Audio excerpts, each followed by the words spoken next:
Here is why you can't stay disciplined and how to fix it.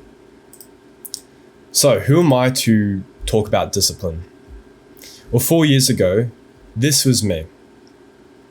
I was addicted to video games. And when I wouldn't play video games, I would watch other people play video games on YouTube. My life was so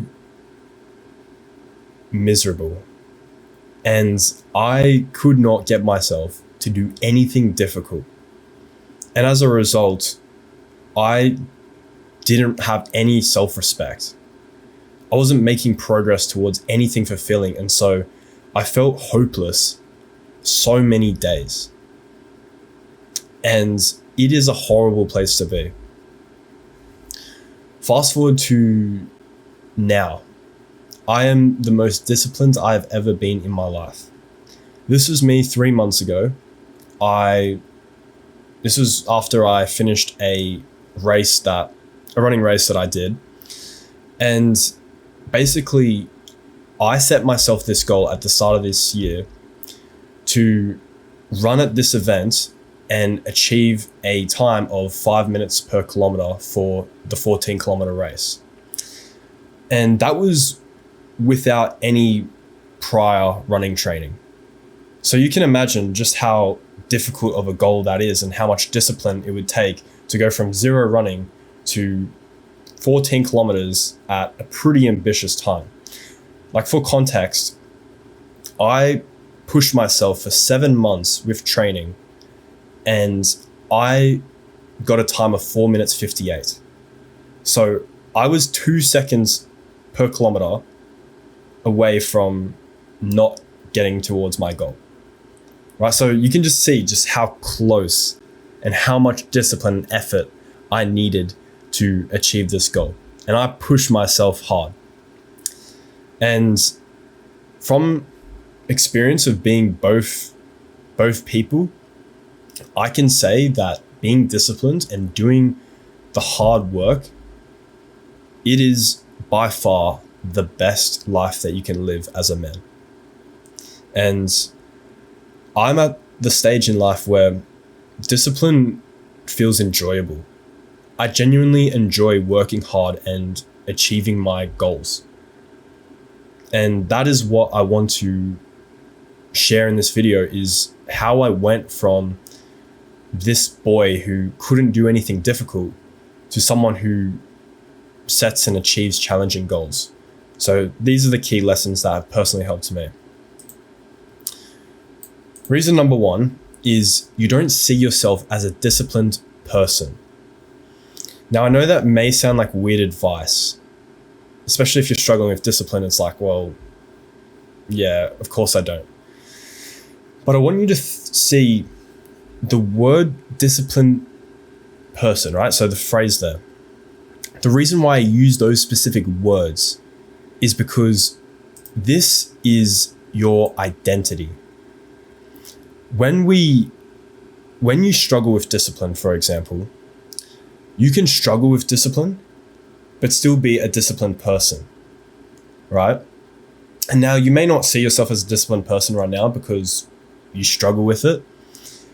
But that's the problem, is you don't see yourself as a disciplined person. You will always fall to the standard that you have for yourself, right? And when you have this identity that you're a lazy person or you're undisciplined, you will always revert back to that identity. When I changed my life around, it was when I started to really believe that I was a disciplined person. I really started to believe, and then I went and did the things of a disciplined person. So I started off with my identity, and then I did the things that reinforced that identity, right? And the problem is you expect too little of yourself. So going back to the standard and the identity that you hold for yourself, yours is just simply too low, right? When you if you tolerate skipping a workout, for example, you will find yourself skipping that workout when you don't feel like it. So it's not necessarily the fact that you're an undisciplined person. It's that you see yourself that way. If you saw yourself as a disciplined person and you expected more from yourself, then each time you skipped a workout, you would feel so much more compelled because now it's affecting your ego. See, the reason why identity is so important is because it attaches your ego and your self-esteem to what you do, right? When you skip a workout or you eat a unclean meal, right? You eat junk food. You will feel the pain so much more because you expect better from yourself. And I think as masculine men, it is so important that we have ambition and we have high standards that we set for ourselves. Because if you think that feeling the pain and the remorse of not doing difficult things, if you think that is painful, what's more painful is expecting little of yourself and living a life where you know you could have done better. So you have to raise the bar on yourself. Yes, it will obviously be more demanding and you will feel like, oh, you know, I want to keep it safe. I want to say, oh, it's okay if I skip a workout or it's okay if I do this. But if you have that identity, you're just going to stay stuck, and that's what's going to be more painful. And you'll find that when you expect more from yourself, your standard that you hold for yourself is higher. That is when you will become so much more happier in general, because you actually start to love being disciplined.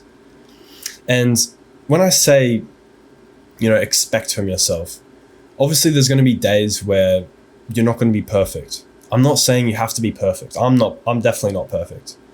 But when you have this bar and you raise it higher, you will just naturally gravitate towards wanting to do the disciplined things more. Right? So you have to raise the bar on yourself. You have to expect more. You have to raise that standard.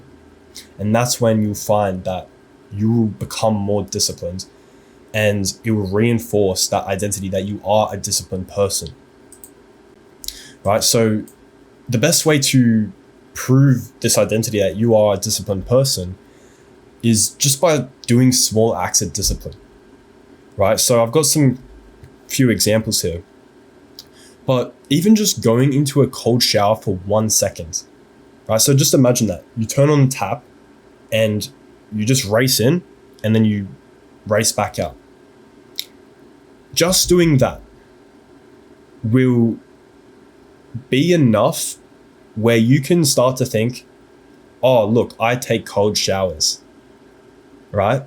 Same with running 1 kilometer. Is it that far?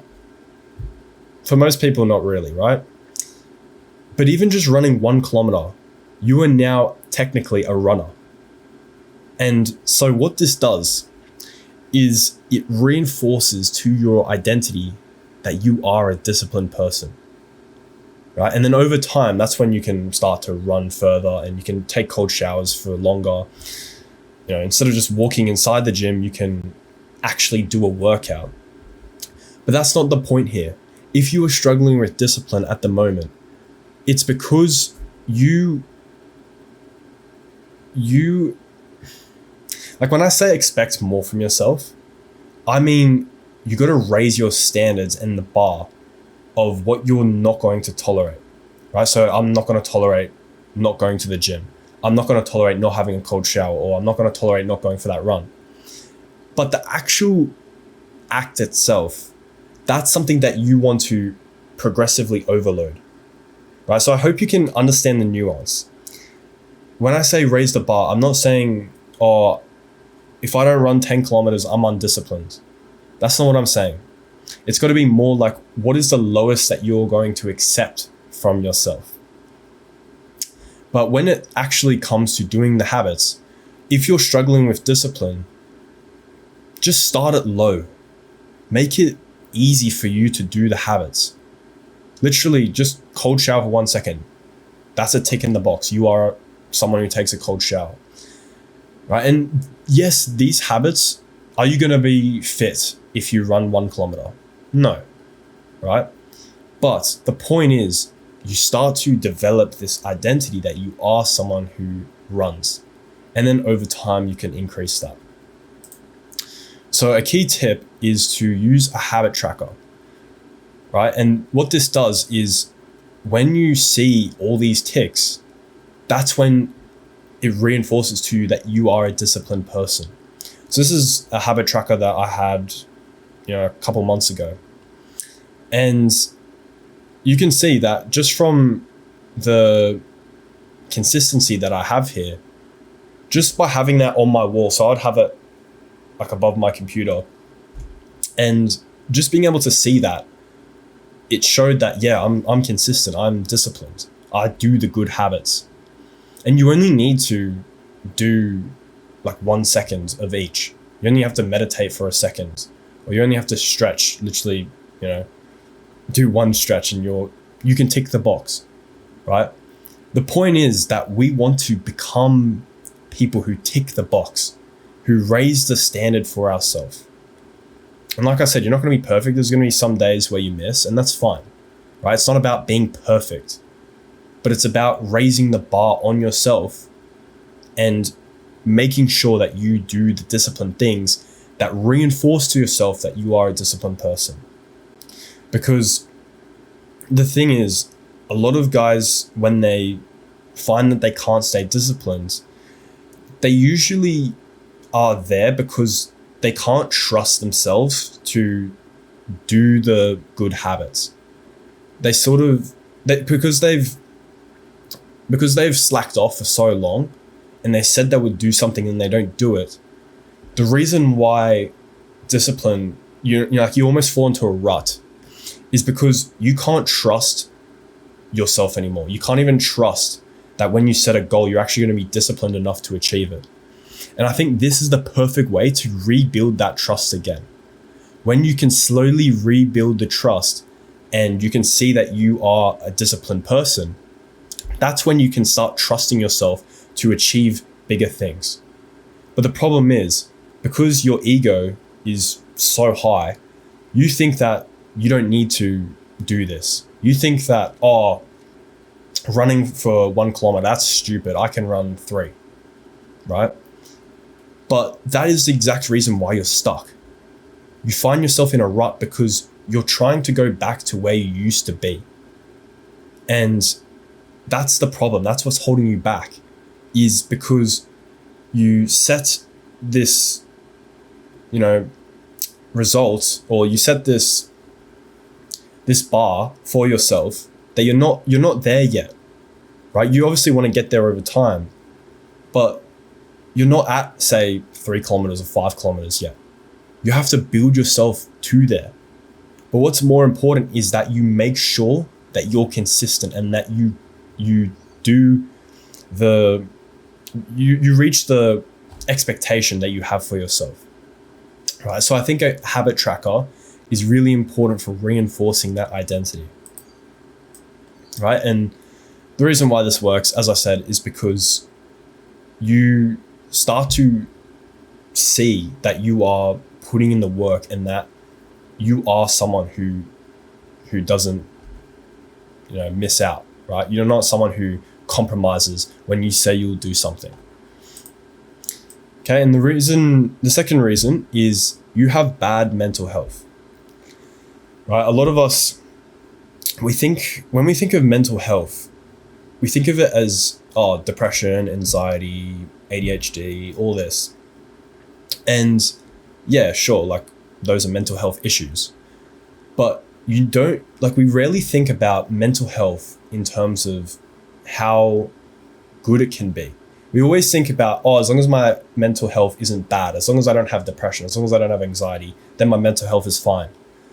But your mental health is probably not, you probably don't have those issues, but you're probably not where you should be in terms of your mental health.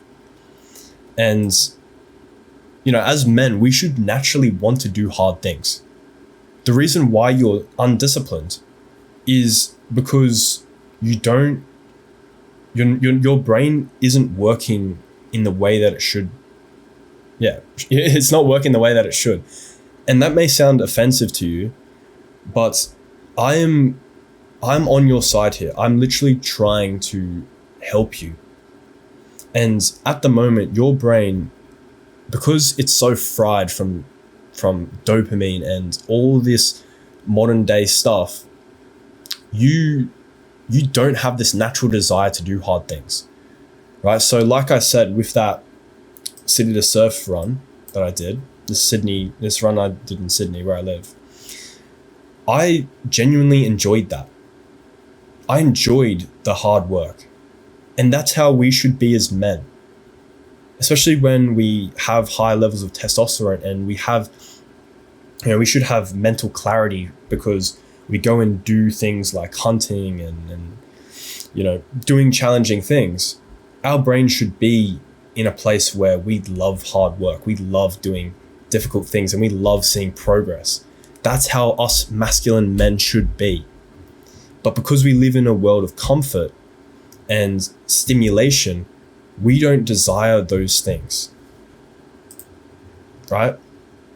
And that's the problem, is you don't want to do hard things because your mental health isn't good enough. It's not in a place where you are at the point where you want to do hard things. And so discipline feels difficult, right? And yeah, as I said, we live in a world full of quick hits of dopamine and it destroys our brain. And so men's mental health is worse than ever. You're literally giving your brain the same reward of doing the hard things like going for a run or doing the workout or eating clean or all of that. You're getting you're giving yourself the same hit of dopamine, but you're getting that from doing comfortable things.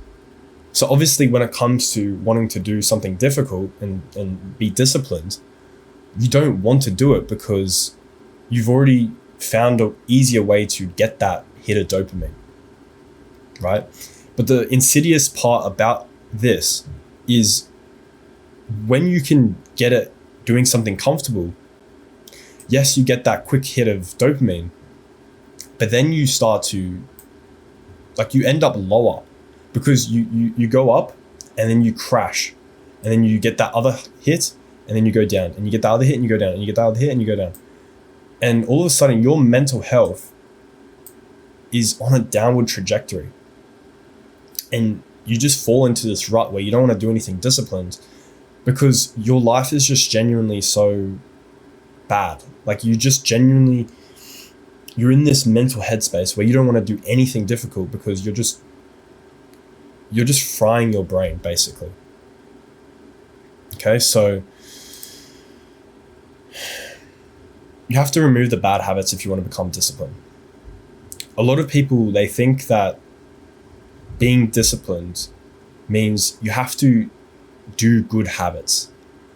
But oftentimes, it's about removing the bad ones. Discipline isn't about doing more, it's often about doing less. When you remove the things that are holding you back, that is when you naturally want to do more disciplined things because it starts to become fun. This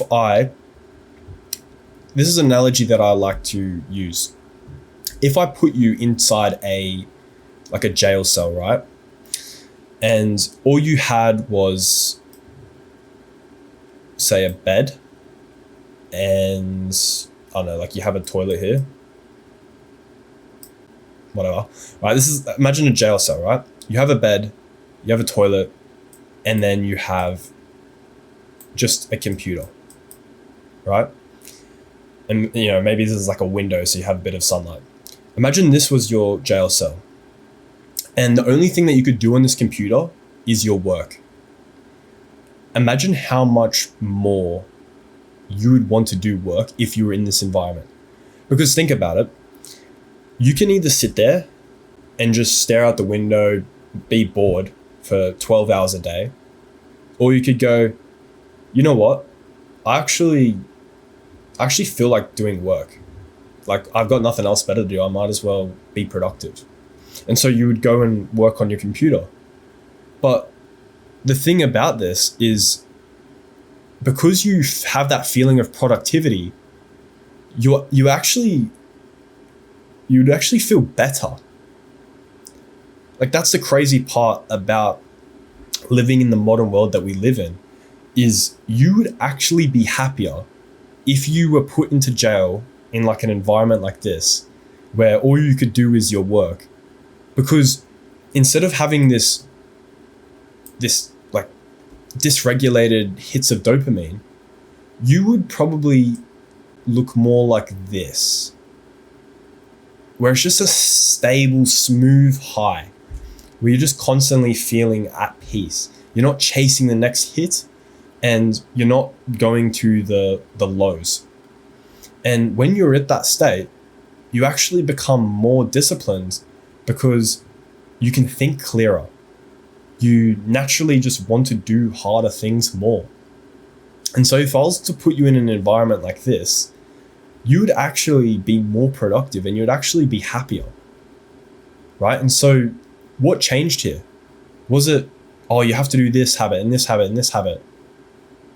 No, it was just simply because you're doing less. So you need to progressively deload the bad habits, because I'm pretty sure, you've heard it all the time. Oh, you got to quit the bad habits. Okay, I know, right? But when we quit the bad habits, and this is something that even I fall into, but sometimes we think that we need to go cold turkey. We need to completely get rid of it. And if you can do that, I think that's great. Like for me, there's some bad habits that I went cold turkey and that it helps me completely. But if you're someone who struggles with discipline, you need to progressively deload the bad habits. So we talked about progressively increasing the good habits that you're doing. Now we need to do the opposite for the bad habits. We need to progressively deload that. So for example, 1 week, let's just say if you checked your screen time right now and it said 5 hours a day. Next week, aim to have an average of 4 hours per day, right? This is how you make discipline fun, because now it's like a challenge. Oh, can I get my screen time to 4 hours a day instead of 5? Right? So it's not too low where it's like, oh, I can't use my phone and I'm used to spending 5 hours a day on it. Now it's 4 hours a day and you think, oh, okay, I can cut it by an hour. That's fine. And as you progressively deload the bad habits, you will naturally want to do the good habits more. Right? And that, what I say here is so important. As you remove the bad habits, you must replace them with good ones. The reason why this word here, replace, is so important is because so many guys, they focus on removing the bad habit, but then they don't replace it with good habits. Because if you try and get rid of a bad habit, right? Something that you've been addicted to, and you have nothing to replace it with, the second you get bored, you're going back to that bad habit. Because as humans, we hate being bored, right? And when you're addicted to something and you do these bad habits, you just gravitate back to where you used to be. Because when we do these bad habits, they're actually, like, we think that's the problem. Like the bad habit is the problem. But the bad habit is a symptom, right? So your mental health is what's the problem. It's the fact that you can't sit in boredom, you can't enjoy life as it is. And so the symptom is that you go towards these bad habits, right? But as you're improving your mental health, you have to make sure that when you don't have anything to do, you have to naturally position yourself to want to do the good habits. So you must replace the bad habits and instead do the good habits, right? So don't just remove the bad ones, replace them with something good. Right? And so the top 3 habits that I've personally seen help me is, number 1, finding work or an activity that you genuinely find enjoyable. Right? So we want to start to get natural dopamine.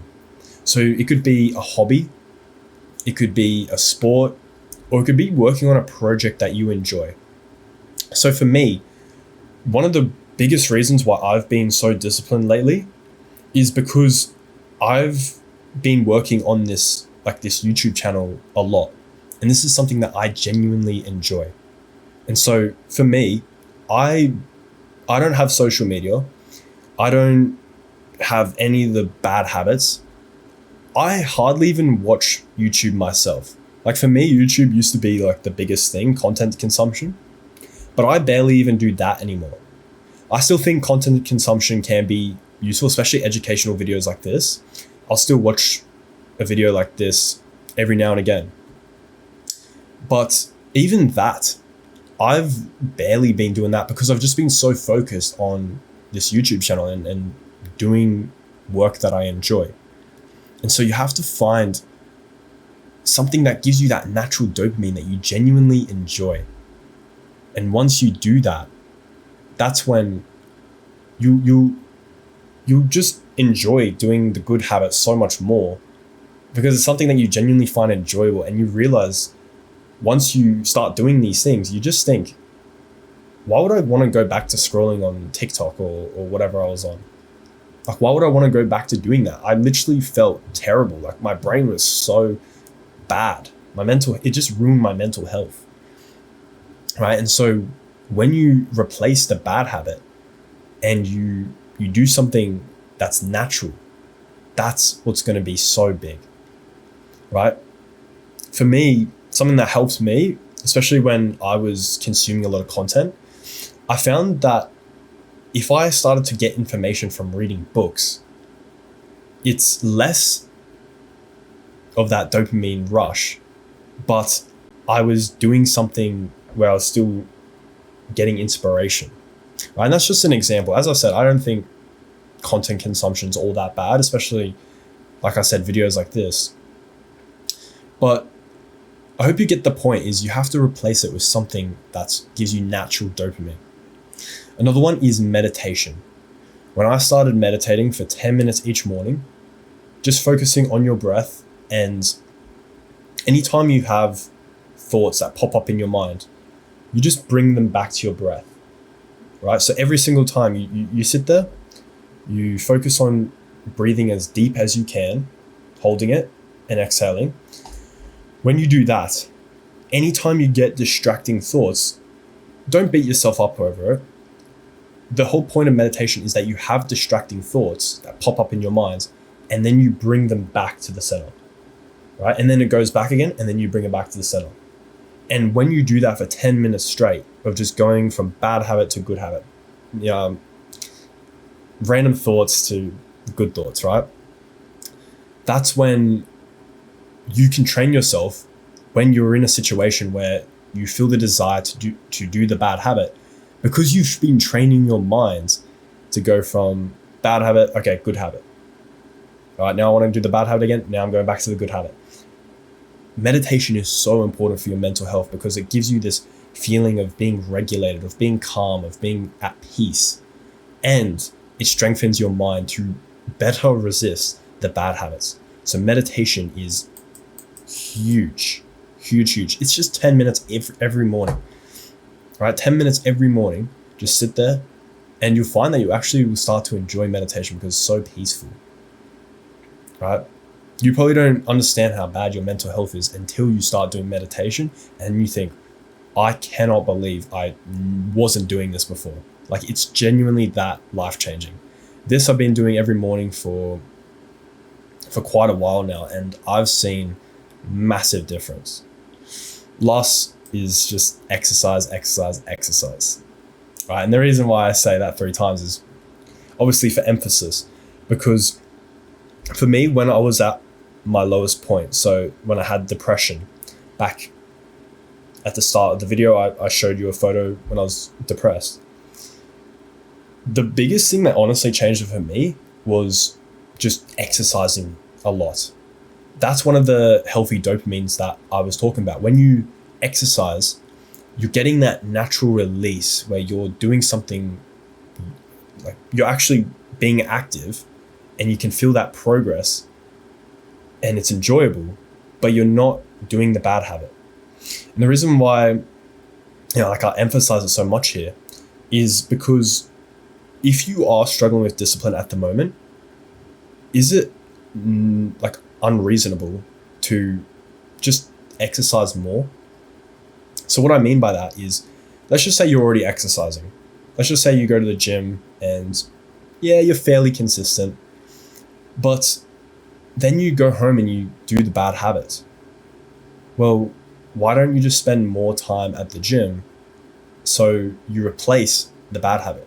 Because if you're struggling with a bad habit at the moment, exercising more, spending more time outdoors, yes, it may not be optimal. Yeah, okay, like you don't need to spend 3 hours at the gym, for example. But that would almost be more productive because you're not doing the bad habit, right? So even though spending 3 hours at the gym or like going for a run, every single day even, yes, it may not be optimal. You probably could find better things to do. But at the moment, because you're not disciplined, it doesn't make sense for you to go home because you're not disciplined enough to stay away from the bad habit, right? So it is better that you spend longer at the gym or you do something else, right? For an excessive amount of time, because otherwise you'll just go back home and do the bad habit and you'll feel undisciplined, right? So don't like withhold from this advice. Like actually think, what if I just increased the time I spent outdoors or at the gym or doing something by an hour? Like we think that being disciplined, we got to cut our time down and be disciplined and work and do all this. But it's actually the opposite, especially when you're undisciplined, because you want to spend more time in an environment that actually helps you to be disciplined. Right? As your mental health increases, you will begin to enjoy the good habits and the bad habits will be undesirable. Right? Where I'm at right now with my mental health, it's been the best it's ever been. And this is from someone who had very bad mental health. I had depression for 2 years, social anxiety. My mental health is genuinely so good because I'm doing the good habits. And I'm at the point where playing video games and scrolling and eating junk food, those things aren't desirable to me because I genuinely enjoy the good habits. My mental health is so good. I'm just so at peace. I feel so grateful every single day. And that's because I've done the good habits. And the thing is, the more you do the good habits, the less you actually want to do the bad ones too. So that list that I gave you here, make this your biggest priority to start doing these things. Because once you do that, it actually starts to create a positive cycle. Right? Bonus tip, make it so that your environment helps you to stick to the good habits. Right? So at the moment, your environment is probably conducive to you doing the bad habits. If you live in a messy environment or you live in an environment where, say, there's donuts on the kitchen bench. Imagine if you were trying to lose weight, right? And there was donuts on the bench. How much more tempted are you going to want to eat the donuts? Of course, you'd want to eat them, right? Because it's there.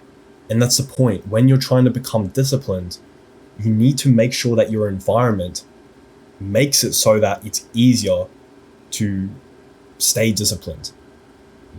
And so that's why I think with the gym example, I think that's why it's so important, is because when you're at the gym, you're in an environment where you're around other people.